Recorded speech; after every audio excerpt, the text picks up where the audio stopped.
엉덩이는 따뜻하고 김치볶음밥은 맛있으며 서시는 감동적이라. 좋네. 다음 주 국어 수행이 서시만 아니었다면 더더욱. 어머, 중국 학생 한 명이 수행평가가 고민인가 보군요. 지금 이 영상을 보고 계시는 당신, 지금 이상함을 느끼셨나요? 축하드립니다. 당신은 정상입니다. 허나 안심하시기엔 아직 이릅니다. 방금과 같은 중국 정부의 역사 왜곡, 즉 동북공정은 현재 진행형이기 때문이죠. 그럼 과연 그들은 뭘 하고 있는 걸까요? 동북공정의 대표적인 목적은 고구려와 발해 등 동북 지역의 역사를 중국사에 편입시켜 해당 지역에 대한 통치를 정당화하는 데 있습니다. 그런 중국 정부의 눈에 온돌 문화는 고구려의 의식주 중에서 주에 해당하는 문화일 뿐만 아니라 고구려와 발해의 연관성을 보여주는 놓칠 수 없는 먹잇감입니다. 중국 정부는 온돌의 기원이 중국 북방에서 시작된 칸이라고 주장합니다.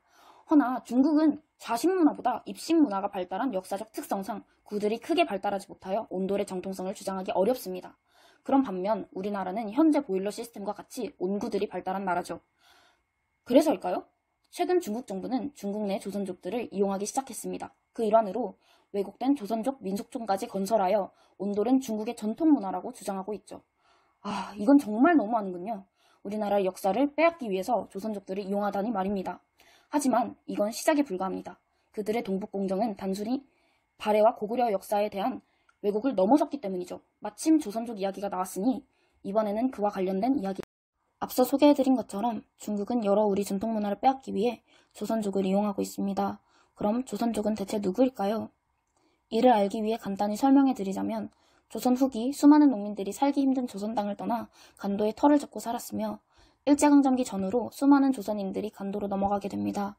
허나 일제강점기, 일제는 청과 간도 여백을 맺어 간도 지역을 청의 영토로 인정하였고 이후 간도에 살고 있던 조선인들은 이도저도 아닌 상황에 처해 있다가 1949년 중화민국에 의해 조선족이라는 소수민족으로 분류되게 됩니다.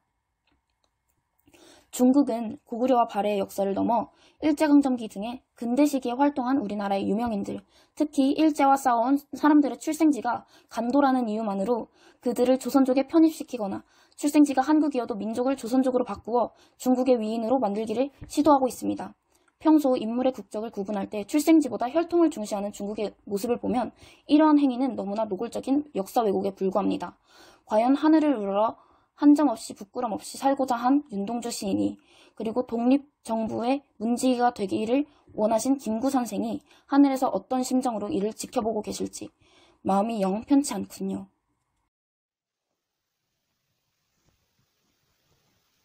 어이 한국인, 너희는 밥 먹을 때 항상 김치가 올라와 있냐?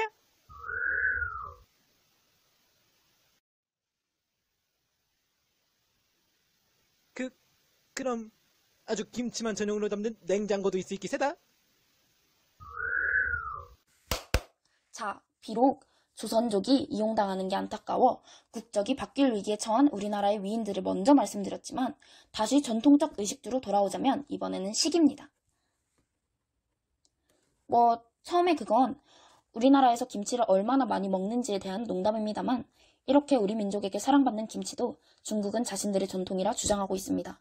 중국이 저렇게 주장하는 근거는 중국 쓰촨성의 발효 음식인 파오차이의 존재, 그리고 중국이 결구 배추의 시조라는 점입니다.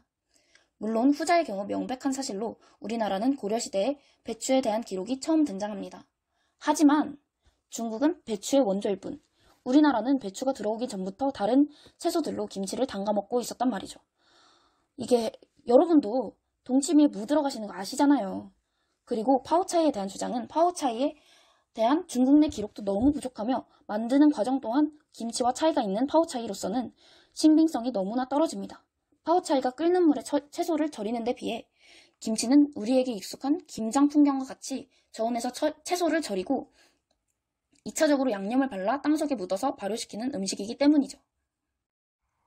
자, 그럼 여러분께 소개해드릴 마지막 이야기는 의식주 삼총사의 첫째, 바로 한복에 관한 중국의 동북공정입니다.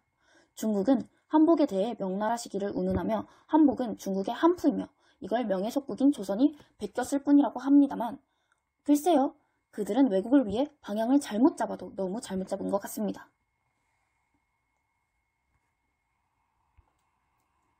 조선은 명예속국이 아니었어요. 곡물이랑 조공책봉은 쌍방이 실리를 위한 의례적 단기였으니까 말이죠. 굳이 찾자면 병자호란 때 패배하고 항복했으니까 청을 들이밀면 조금의 설득력이라도 있었을 텐데 말입니다. 그런데 중국이 청을 언급하지 않은 이유는 따로 있습니다. 바로 청나라는 만주족, 즉 여진족이 세운 나라이기 때문이죠. 우리나라의 한복과 한푸는 근본적인 차이가 바지에 있습니다.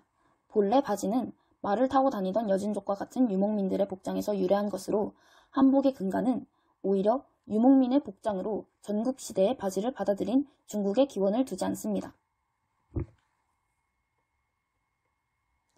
그럼에도 중국은 샤이닝 미키, 스카이, 빛의 아이들 같은 게임에 한복과 같이 등장하자 이것은 중국의 전통 복장이라며 수정을 요구하여 결국 게임사는 그들의 뜻에 굴복하였습니다. 이건 게임사가 거대한 중국 시장을 고려한 결과겠지만 마음이 안 좋은 건 어쩔 수 없군요. 중국이 요즘 쩌르고 있나요?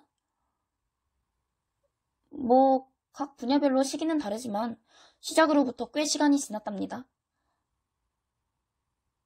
제가 모르고 있었네요, 그럼. 그럼 저희는 어떻게 해야 하죠?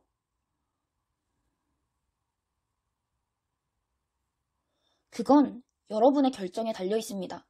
저는 그저 여러분이 선택을 하실 수 있게 인식의 지평을 조금 넓혀드렸을 뿐. 자, 여러분은 어떤 선택을 하시겠습니까?